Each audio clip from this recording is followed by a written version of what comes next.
Star Wars 7 by 7 episode 2502. Today, the second half of my conversation with Amy Ratcliffe, the author of, among other things, The Art of Star Wars Galaxy's Edge. Punch it.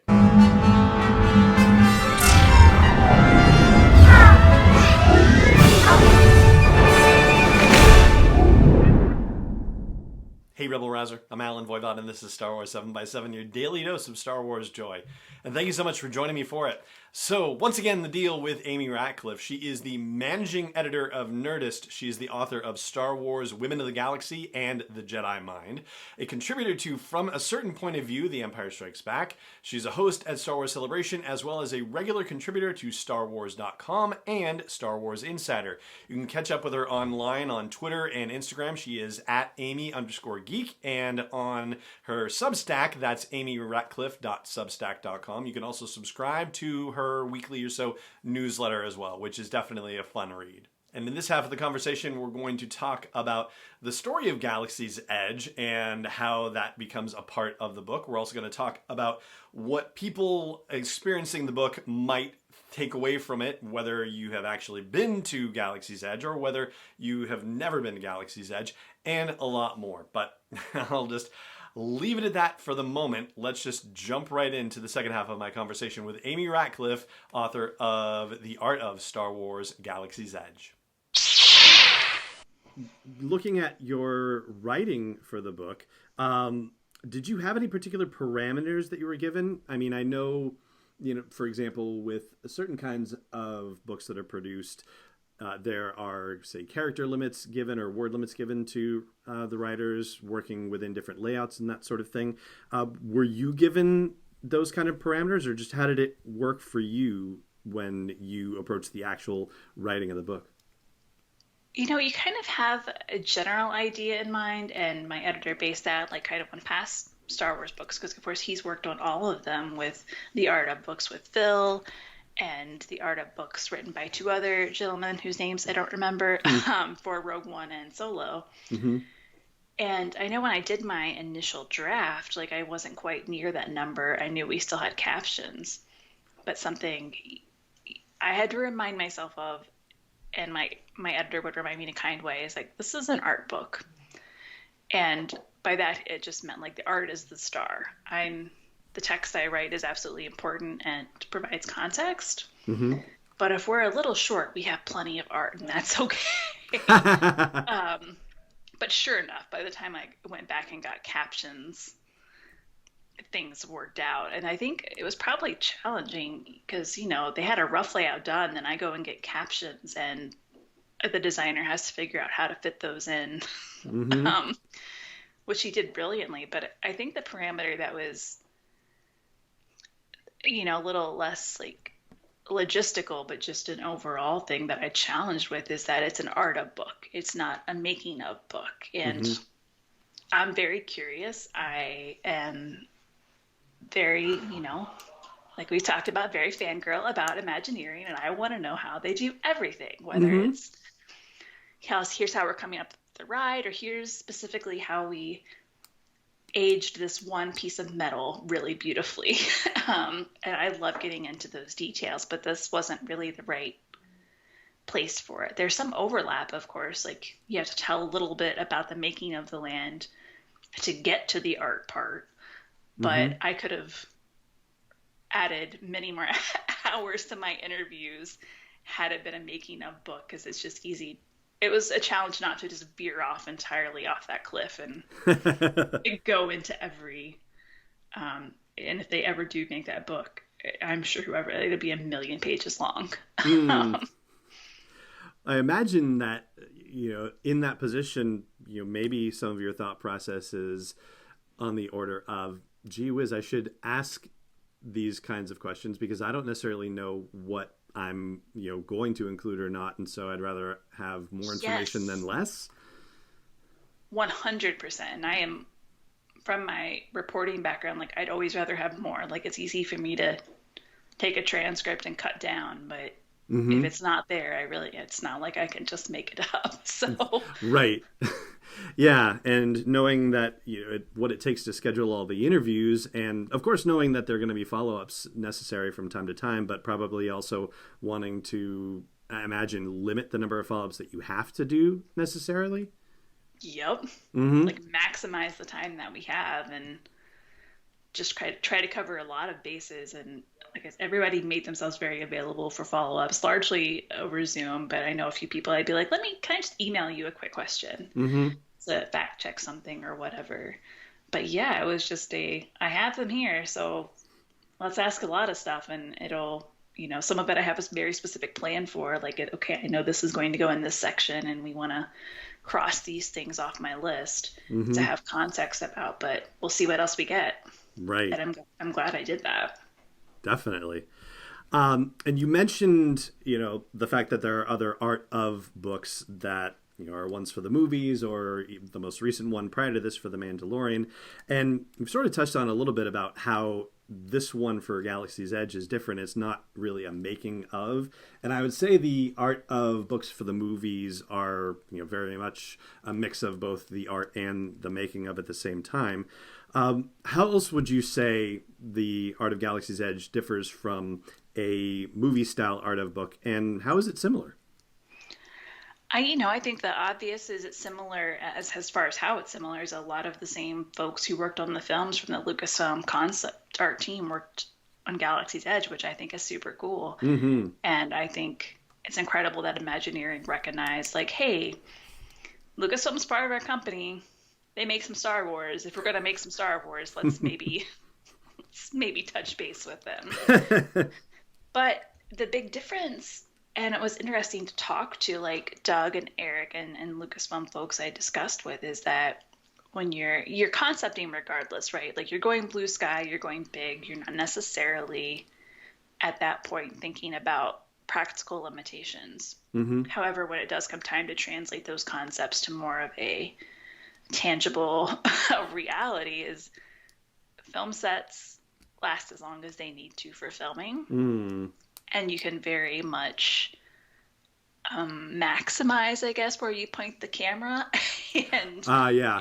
you don't have to like fill out the back of a set because who's going to see it Right. unless you want them to. Whereas with Galaxy's Edge, everything is quite permanent, needs to last not only a long time, but needs to last in Florida humidity and heat and California's blazing sun. And it's going to be seen from 360, and Star Wars fans are going to photograph every possible angle. And so it's not just like, oh, I'm walking by and I'm seeing this part of the Millennium Falcon we haven't seen before really in films. I'm going to take close-up pictures of it. Mm-hmm. So it was cool to hear about, just like when it came to thinking about designing the actual spaces, how Doug talked about like having just to consider different factors that they wouldn't normally. But I think it's so similar, like in that, Imagineering and Lucasfilm, of course, like visited the set of a few Star Wars films, but specifically Rogue One, I think about. And I look at that art of book and I think of what's in the film as far as the market in Jeddah, and I very much get those vibes. Okay. When you go in the market in Galaxy's Edge. And something cool about Imagineering too, and it's not that they don't do this in film, but it's not really a one-to-one, is that Imagineering goes on research trips. So like when they made Cars Land in Disney California Adventure, a bunch of them went on Route 66. And like, yeah, it's based on Cars Land is a Cars Land is not the name of the movie. Cars is the name of the movie. Well. Clearly fictional, since we don't have cars that drive themselves and talk. And obviously, I don't need to explain that. Right. No, you don't. Well, yet, I guess. Yet. So they, traveled Route 66 though to get, that was the inspiration for the film too, and they just go and see as much as they can and pay attention to the details. And they did that for Galaxy's Edge too, and traveled to places like Istanbul and Casablanca, and with the purpose of like not necessarily seeing the touristy sites, but like looking at like what is this like bunch of wires hanging over here, and how is that rigged, and what does this alley look like, and how does it look aged, and what kind of stories have happened here, what kind of not stories, what kind of life has happened here. And for films, they location scout, of course, but I think that's a little different. And I think like hearing from Eric Timmons and I talked a lot about the research trip because Lucasfilm folks went with the Imagineering folks when they did this research. Oh, okay. And he took, I don't know, I think over 3,000 photos of that trip. So kind of hearing like his enthusiasm about getting to do that part and how that translated and helped influence his concepts as they went was, that's cool. And that's not something that they really do for a film. Mm-hmm. I think I read an interview somewhere where a guide was talking about leading Imagineering folks on a tour like that and was surprised about, I'm trying to show them all the sites and they're busy taking photographs of a random door or something like that. Like we're looking at the ground and what these stones look like. Yeah, totally. So the process then, it sounds like there's a lot of blue sky stuff, which is great. But then as they start talking about the practicalities of actually implementing the land, then there's more design rounds that are grounded in more of a reality of the installation then. Is that right? Yeah, they have to actually consider if we're building this, what works and what doesn't. And one thing that was cool about that is Imagineering went to Pinewood Studios after Rogue One had finished filming, and that production design team, was going to be, that's how entertainment works. Like you're kind of like laid off, so to speak, until the next film comes along. And so they had that production design team rolling off Rogue One, and they're like, what if we go utilize their incredible knowledge and talent?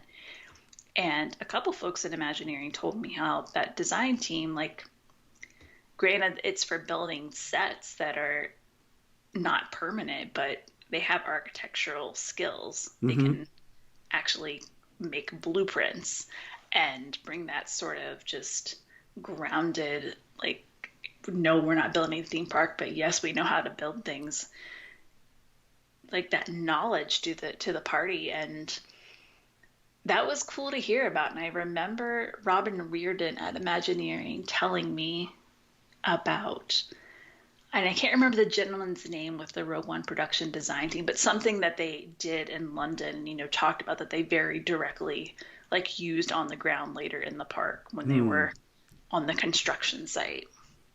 So that's kind of where it was like, I want to learn all about this, especially like tell me please about sculpting all of this rock work. I am fascinated, but that was kind of where it's like, okay, that's a little making of and not so much the art of. Ah, goodness. Well, I gotta say, if the making of book ever happens, I would definitely want you to be a part of that. You're saying it would be 1,000,000 pages long, so I don't know if I want to wish it on you, but I think I kind of do. Well, I appreciate that on all counts. You're being very thoughtful about my well-being and rooting for me, which is very kind. It's both. Yeah, absolutely. I want to pivot away from art of and making of for a last couple of questions, because the experience of Galaxy's Edge, and I unfortunately have not yet had the opportunity to do so, but from what I've read about it and in conversations with other folks, my understanding is that as you step into Galaxy's Edge, as a person steps into Galaxy's Edge, you're actually stepping into a specific day in the galaxy far, far away. I don't think that's actually been revealed what that day is, but basically it takes place, I gather, in between the events of The Last Jedi and The Rise of Skywalker. As far as your writing of the Galaxy's Edge book, do you touch on the story of Galaxy's Edge? Will people learn more about the story aspect of being in that land and how the experience of going there actually fits into the storytelling timeline?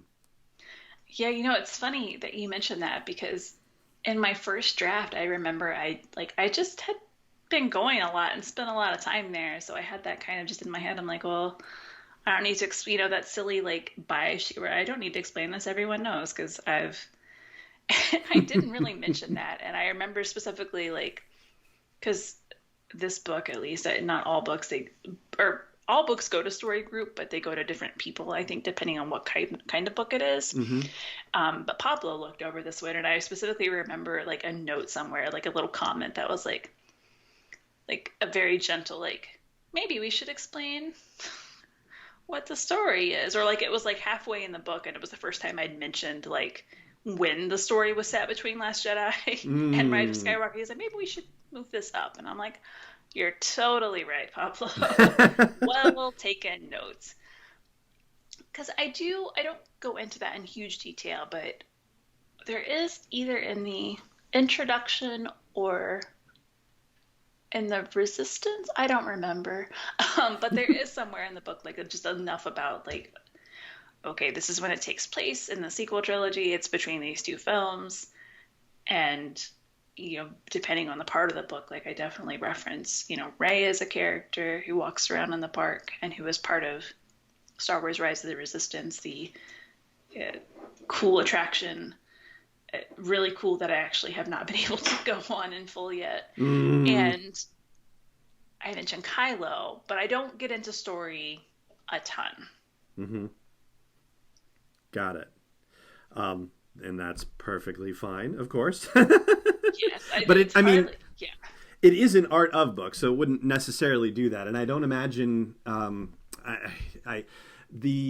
it's funny because I have the old Art of books, like the New Hope, which wasn't called Art of A New Hope. It was just called the Art of Star Wars, of course, and Empire and Jedi, and they had the scripts in them. And the new ones for the sequel trilogy, they don't. So they are very much about the making of and the art of, and only really kind of touch on the story insofar as they have to, because they're talking about the events on Jeddah or the events on Edu or the events on Scarif, for example, just to pick Rogue One, but they don't actually really delve into story in the same way. So I guess I'm not really surprised to hear that story isn't necessarily the largest factor in the book. Or I don't want to make it sound like I'm being critical by any stretch of the imagination. Like if I say it's not a significant portion of it, I don't mean that in a bad way. I just mean that in a matter of volume. Yeah, totally. Like it's there, kind of to your point, like when context is necessary. Mm-hmm. Yeah. But I did revisit. It was a good excuse to revisit all the fiction that's set in Batu, like other stories that happen there at various points. Yeah, I was going to ask you about that actually, because of course, Delilah Dawson's book Black Spire, and Vi Marathi running around in Batu and actually in the Galaxy's Edge thing as well. Yeah, and it was definitely, of course I'd been a lot, but I think just to inform me, like on a research front, like in story as well, I'd read those books, Black Spire and A Crash of Fate by Zoraida Cordova, and also the Galaxy's Edge comics. But it was an excuse to go back and just because I'm like, oh, like it's just because it is such an immersive land, and I think to write about it even from a out of world, like this is how it was built perspective, it's good to go in with. But these are some of the things that happen here and the stories that have unfolded, even if they haven't happened in the exact time period, like that guests encounter when they go to Galaxy's Edge. But I'm all about as much research and information as I can do in the time that I have. So for anybody who reads The Art of Star Wars Galaxy's Edge and has never been to Galaxy's Edge, what would you hope this book does for that kind of person? And I'll ask you the same question also for the person who's already been to Galaxy's Edge. What do you hope this book will provide for that person? Yeah, totally. For the person who's never been, I hope, or maybe doesn't know when they'll get to go, or I've heard from a few people who are like, well, we were going to go last year, but, pandemic. Yeah.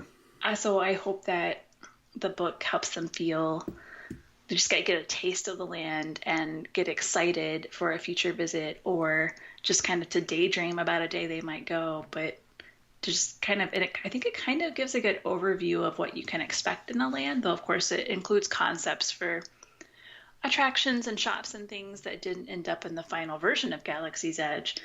There's a lot in there that did, and so I hope it's like a cool like vicarious visit, I guess, if you haven't been. And for the folks who have already been, I hope it just enriches your experience, and I hope it enriches, or I guess sparks more curiosity or kind of answers some questions you had. I know my friend Holly Fry loves Galaxy's Edge. Perhaps just out of the people I know, like, has built a ton of droids, has multiple like outfits for her that she's made for her and her husband that they wear to Galaxy's Edge, cooked every single recipe in the Galaxy's Edge cookbook, like hardcore. And she got the book, and she's been many times, and was kind of texting me about getting to see, like, oh, like that would be so cool, or like this is an idea they had, that's awesome. And also the book includes a little bit about Galactic Star Cruiser at the end, the upcoming overnight Star Wars experience. So she was excited to like see that art. So I think if you've been a lot, I don't think you're going to be like, yeah, I know all of this. Or I know this was an idea. I think the people will still have a lot to enjoy and be surprised by. That's terrific. I'm not a bit surprised that you managed to pack all of that into the Art of Star Wars Galaxy's Edge. Amy Ratcliffe, author of many Star Wars books now, including The Art of Star Wars Galaxy's Edge. For anybody who wants to keep up with what you have going on, whether it's Star Wars or Nerdist or any of your other amazing projects going on, where should they be keeping track of you online? Yeah, of course. Folks can find me on Twitter and Instagram at Amy_geek, and I write a newsletter on Substack that's just amyratcliffe.substack.com, and that's about life stuff and book stuff, but it's really fun for me to write. And those are the main places. Got it. And I will make sure to put them in the show notes for this episode as well, so people can go check them out. Amy, thank you again so much for joining me on Star Wars 7x7. It's always wonderful to talk with you. Thank you for having me, Alan, and thank you for just being supportive and kind and just awesome all around. It's my joy. Thank you. And there you go. That's my most recent conversation with Amy Ratcliffe, the author of, I can't say most recently, because she had The Kid's Guide to Fandom come out after this book, but this, of course, was a conversation about The Art of Star Wars Galaxy's Edge. And that is going to do it for this episode of the show as well. It just remains for me to say thank you so much for joining me for it, as always, and may the Force be with you wherever in the world you may be. 7x7 is not endorsed or sponsored yet by Lucasfilm Limited, Disney, or 20th Century Fox, and is intended for entertainment and information purposes only. Star Wars, the Star Wars logo, all names and pictures of Star Wars characters, vehicles, and any other Star Wars-related items are registered trademarks and/or copyrights of Lucasfilm Limited, or their respective trademark and copyright holders. May the Force be with them. All original content is copyright 2021 by Star Wars 7x7. We hope you love it.